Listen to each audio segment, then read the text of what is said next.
મારું નામ ડૉક્ટર ભરત કોયાણી, હું MBBS પ્લસ MD પેથોલોજીસ્ટ છું, અત્યારે રિટાયર્ડ છું. સંસ્કૃત મારો શોખનો વિષય હતો, હું એની અંદર થોડું ઘણું જાણતો હતો. એટલે મારા મિત્રે કીધું કે ભાઈ મારે સંસ્કૃત શીખવું છે. તો મેં એમને કીધું કે ભાઈ આપણે પ્રાથમિકના પાઠ્યપુસ્તકો લઈ અને એમાંથી શરૂઆત કરવી જોઈએ. એટલે મેં એમને ગિફ્ટ આપવા માટે 8મા ધોરણનું પુસ્તક લીધું અને જે કક્કો કહેવાય એ કક્કાની અંદર મને ટેબલમાં 11 ભૂલો જાણવા મળી. આ 11 ભૂલો જાણતા હું તો હતપ્રભ થઈ ગયો કે આ માત્ર બાળકોનું નહીં પણ સમાજમાં જે લોકો સંસ્કૃત શીખવા માંગતા હોય એની ઉપર પણ એક વિશ્વાસઘાતનું વાતાવરણ ઊભું કરે છે. એટલે આ પુસ્તકના અંદર માર્કિંગ કરી ગુજરાત રાજ્ય પાઠ્યપુસ્તક મંડળમાં ટપાલ દ્વારા મોકલી અને સુધારા માટે સૂચન કર્યું. અને 2 મહિના સુધી કોઈ સુધારા ન આવતા મેં RTI કરી. RTI બાદ એમણે સુધારા કરીને વેબસાઇટ ઉપર મૂકલા. એટલે પછી મને એમ થયું કે 8મા ધોરણની અંદર આ પુસ્તકોમાં ભૂલ છે, તો હવે એ 6ઠ્ઠા ધોરણની શું સ્થિતિ છે? તો 6ઠ્ઠા ધોરણની અંદર આપણે સામાન્ય રીતે ગઈએ કે કક્કો ગઈએ કે અ એ આઈ ઓ, તો 8 અક્ષરો એને ડ્રોપ કરી લીધા હતા. આપણે કલ્પના પણ ન કરી શકીએ શું 26 લેટર્સમાંથી અંગ્રેજીમાંથી આપણે 6 અક્ષર બાદ કરી શકીએ? માત્ર આપણા દેશની અંદરની આપણી આ દેવ ભાષાની અંદર 8 અક્ષરોને એ લોકોએ બાદ કરી દીધા હતા અને આ 13 વર્ષથી આ ખોટા પુસ્તકો ભણાવતા હતા. એટલે મને થયું કે આ એક ઉઘાડી ક્ષતિઓ છે. એટલે આખું પુસ્તકો મેં બંને 8 અને 9ના સ્ક્રીન કર્યા. તેમાં જેમ રાજદીપસિંહભાઈએ કીધું કે ભાઈ 100 ભૂલો છે, 85 ભૂલો છે, એ બધી જ ભૂલોને સ્ક્રીન કરી અને મેં પાઠ્યપુસ્તક મંડળમાં મોકલું.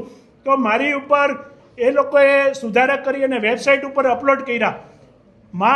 માર્ચ મહિનામાં 5મી માર્ચે મને લેટર પણ આપ્યો કે આ બંને પાઠ્યપુસ્તકો સુધારેલા તમને મોકલીએ છીએ અને વેબસાઇટ ઉપર અમારા સુધારા જોઈ લેજો.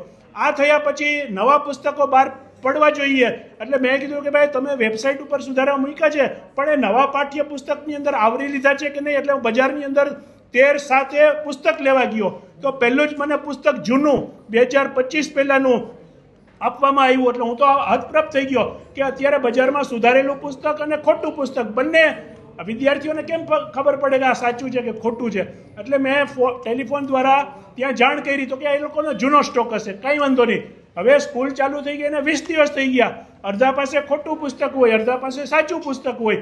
એટલે મેં સ્કૂલોની વિઝિટ લેવાનું ચાલુ કર્યું કે ભાઈ મળીને તમને કહું કે ભાઈ તમારી પાસે ખોટું પુસ્તક હોય તો બજારમાં જઈને બદલી નાખજો. તો આ સૂચના આપ્યા પછી હું સરકારી શાળા નંબર 93 મોકાજી સર્કલ પાસે ગયો. તો એ કે ત્યાં વિનામૂલ્યે પુસ્તક આપવામાં આવે છે સરકાર દ્વારા. એ કે અમને કંઈ ખબર પડે નહીં સાહેબ, આ 5 પુસ્તકો 6ઠ્ઠા અને 8માના લઈ લ્યો ને શું સ્થિતિ છે?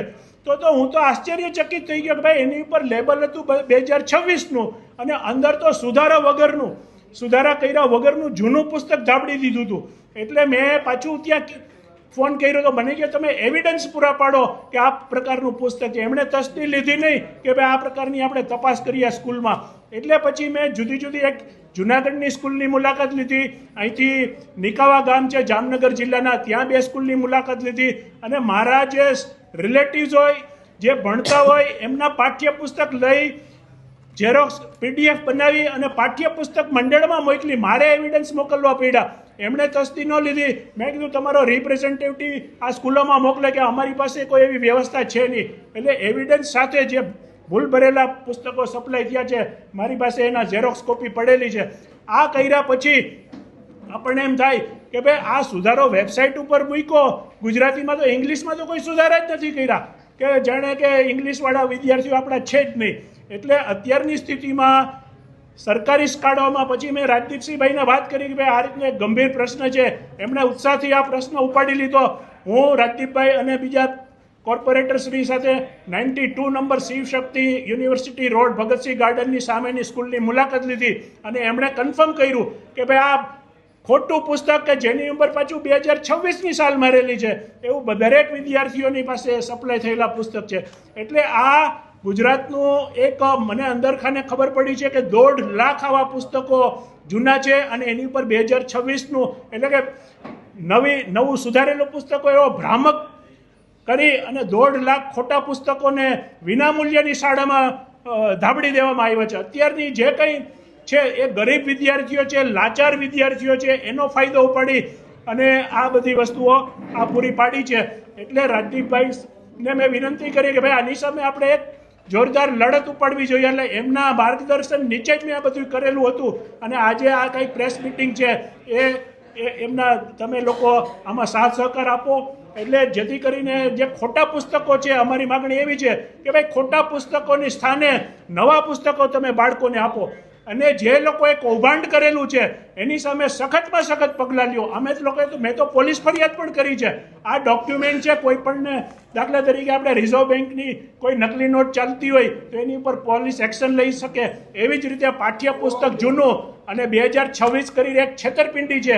એટલે જે લોકોએ છેતરપિંડી કરી હોય એની સામે કાયદાકીય પગલાં લેવા, અને જે લોકોની પાસે ખોટા પુસ્તકો છે એની સામે નવા પુસ્તકો સુધારેલા પ્રિન્ટ કરી અને એમને બદલી આપવા, એ અમારી મુખ્ય માગણી છે. આમાં કોઈ રાજકીય હેતુ નથી. આમાં 1.5 લાખ વિદ્યાર્થીઓ, અત્યારે 5 લાખ વિદ્યાર્થીઓ ભણે છે. કોની પાસે સાચું છે અને કોની પાસે ખોટું એ કંઈ કહેવું જ મુશ્કેલ છે. એટલે 1.5 લાખનો આંકડો એ મોટે ભાગે સરકારી સ્કૂલમાં ભણતા વિદ્યાર્થીઓ સુધી આ પુસ્તક હજી સુધી મેં જોયું નથી કે કોઈ પણ સરકારી સ્કૂલની અંદર સાચું પુસ્તક હોય. એટલે આ મીડિયા લોકોને હું હાથ જોડીને વિનંતી કરું છું કે વિદ્યાર્થીઓના હિતમાં આ પ્રશ્ન આપ ઉપાડી લ્યો.